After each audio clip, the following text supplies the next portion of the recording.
nasta'in ala umuri dunya waddin. Wassalatu wassalamu ala asyrafil mursalin Sayyidina wa maulana Muhammadin wa ala alihi wa sahbihi ajma'in. Apa-apa bapak-bapak dan ibu-ibu, hadirin dan hadirat jamaah salat Isya Masjid Darussalam. Hampir saja saya tidak bisa datang karena hujan dari Pasir Putih sampai tiga ragu-ragu juga. Jadi ada supirnya, anak ikut juga tidak antar, yang saya coba juga datang. Kalau saya mungkin tak datang, karena tak paham main apa itu. Google Map itu tak pandai. Buka aja tak pandai, apalagi nak ikut jalan-jalan itu tak. Jadi untunglah punya anak yang pandai buka. Tapi untungnya punya anak tiap hari main game terus. Untung juga pun paham dengan HP, tapi rugi beli paket terus. Setiap kali kita besar isi pulsa. Jadi bapak dan ibu-ibu, judul dari MTI malam ini tentang bahaya narkoba. Sebenarnya kalau tentang masalah narkoba ini bapak dan ibu-ibu, saya sendiri tak paham sebenarnya. Yang jelas narkoba itu ceritanya kalau di TV kan sering tangkap orang. Narkoba itu artinya narkotika, obat-obat zat yang berbahaya. Narkoba dulu sebut ganja, apa itu namanya, sabu-sabu, timbul lagi namanya ecstasy, apa namanya lagi.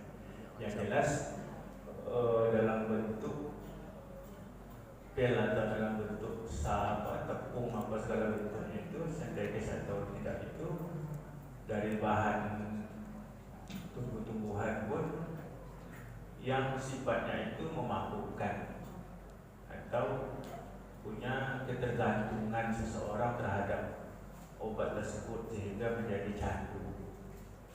Ini sangat berbahaya bagi kita. Bahkan kalau kita lihat sekarang ini bukan saja di kalangan orang yang dewasa, bahkan sampai ke anak sekolah kita pun sudah tahu dengan yang namanya narkoba itu. Ya anak-anak kita, anak SMP ini yang tahu. Saya di lapas itu di Tembilahan tiap minggu itu masuk situ memberikan bimbingan apa namanya santapan rohani lah begitu di lapas Tembilahan itu. Saya tinggal di Tembilahan itu. Banyak kawan-kawan saya yang sekolah dulu yang masuk. Bahkan saya tanya berapa kali dah masuk? 3 kali. Pertama kali masuk 3 tahun, masih selamat PNS-nya. Tak lama masuk lagi 6 tahun lebih katanya, habis PNS. Keluar 2 minggu baru keluar, tangkap lagi. Nah sekarang masuk lagi. Nah, kemarin waktu saya di ceramah di Tembilahan, saya tanya sama lapas itu, mana kawan saya yang namanya itu Pak, dan pindahkan Pak ke Pekanbaru. Sekolah di Pekanbaru pula di Sialang Hukum. Jadi ada yang suami istri tertangkap juga. Padahal tetangga saya tuh. Jadi pas saya waktu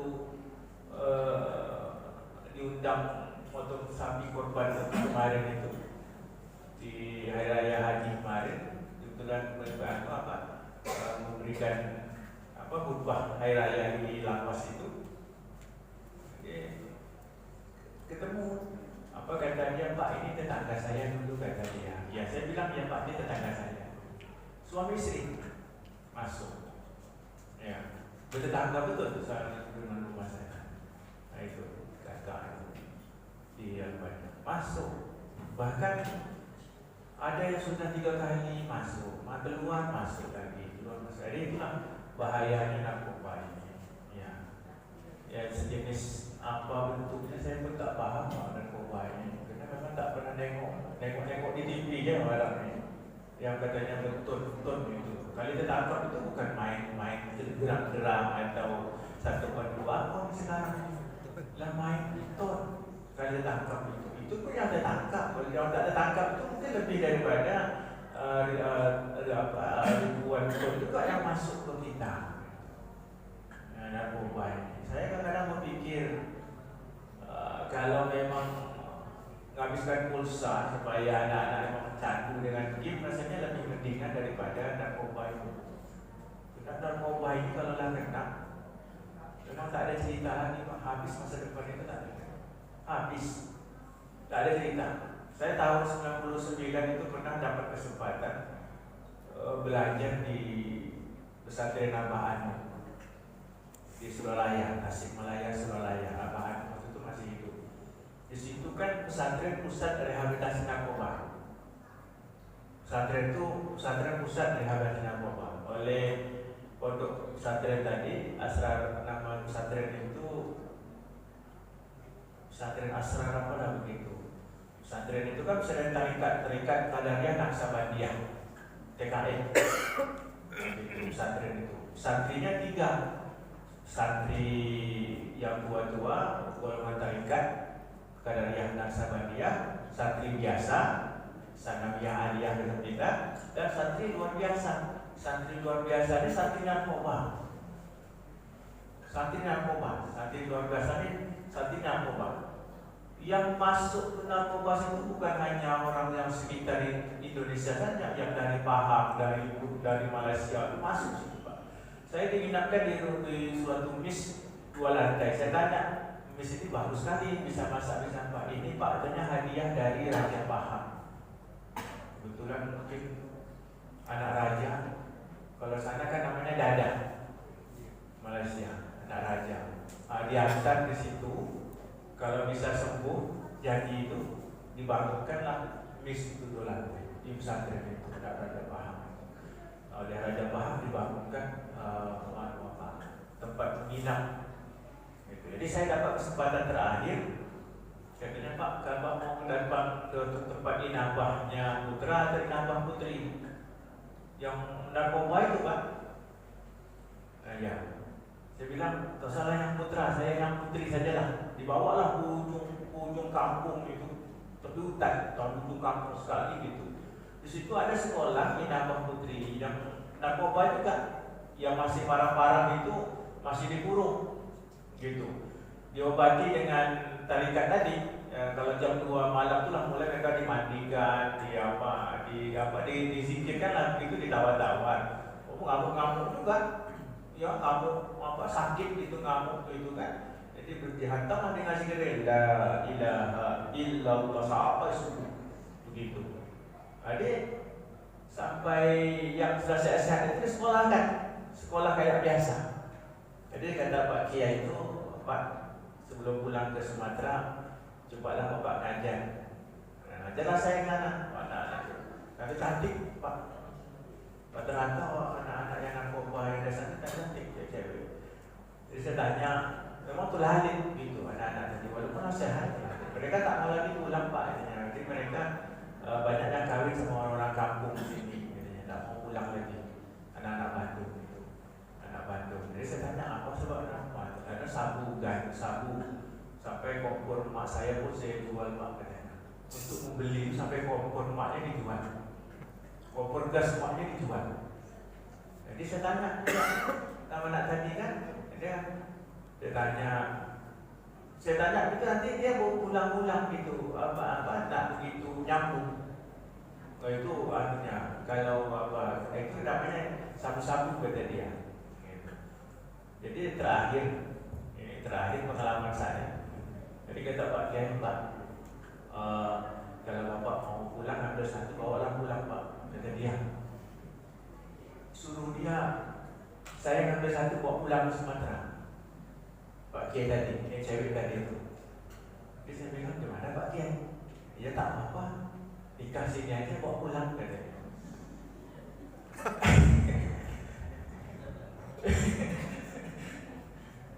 Jadi saya bilang, bisa Pak Kiai? Bisa. Kita kita sudah diamanakan oleh walinya. Ada yang Kristen Pak juga yang masuk situ, datang dari Kalimantan, dirantai, cewek. Apa kata bapaknya, Pak Kiai, anak saya ini mau hidup mau mati inilah dia. Ya, nasa 6 bulan mereka sembuh. Jadi kalau ada anak-anak kita yang kecanduan narkoba itu Pak, coba antar ke, daripada ditangkap masuk penjara, masuk ke pesantren Suralaya Bahan misalnya, di Tasik, pusat rehabilitasi yang di pesantren narkoba itu. Jadi bincang-bincang sama Pak Kiai tadi, kata Pak Kiai tadi bisik dia, Pak kata dia, ini luarnya aja yang bagus Pak, yang dalamnya sudah rusak. Jadi Pak Kiai apa gitu? Karena kata dia, ganja apapun jenis narkoba itu katanya yang ganja itu dulu katanya ganja sabu yang ada, narkoba itu belum ada sebut di tahun 90. Itu kawannya adalah zina, adik-beradiknya zina. Jadi orang-orang anak-anak kita yang cewek-cewek itu sudah kena candu narkoba itu tidak ada lagi yang silahnya yang anunya, casingnya aja yang bagus lagi, kalau dalamnya dah rusak. Kata Pak Kiai, kalau itu Pak Kiai saya tak jadi, saya pulang aja lah saya.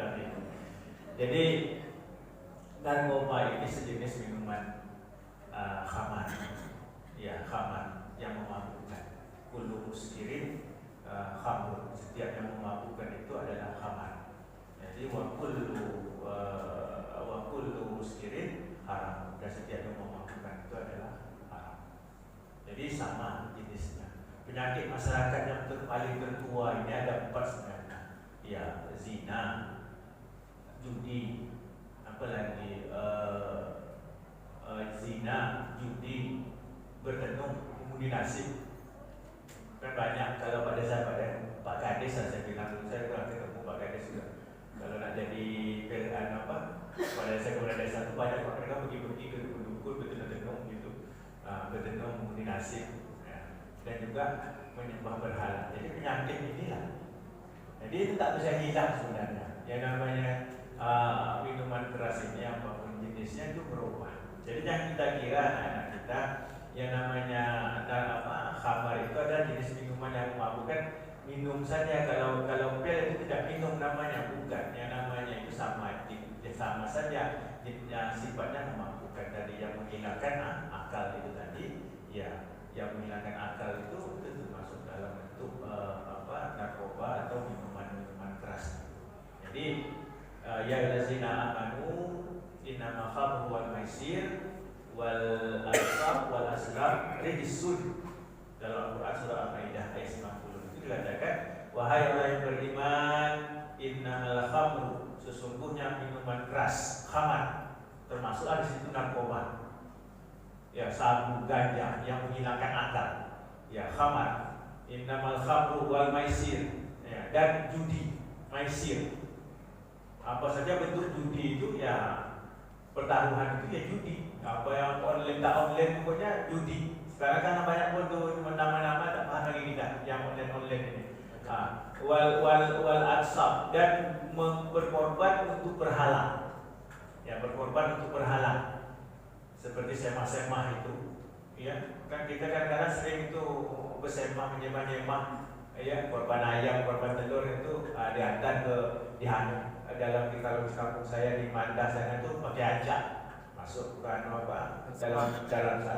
sampah biji itu, ada situ bubur kuning, telur ayam, segala macam masuk dihantar, memberi makan jin setan itu, kita tahu memberi makan hantu, itu ajak namanya, dihantar ke laut gitu. Itu namanya sama saja, itu berkorban untuk berhala. Wal ansab namanya, wal azlam, dan mengundi nasi dengan panah. Kalau dulu kan biasa dengan panah, hitung panah kalau kena itu kan ada mengundi nasi dengan panah. Itu rijsun. Rijsun itu sudah, kalau bahasa kita sudah bapaknya najis.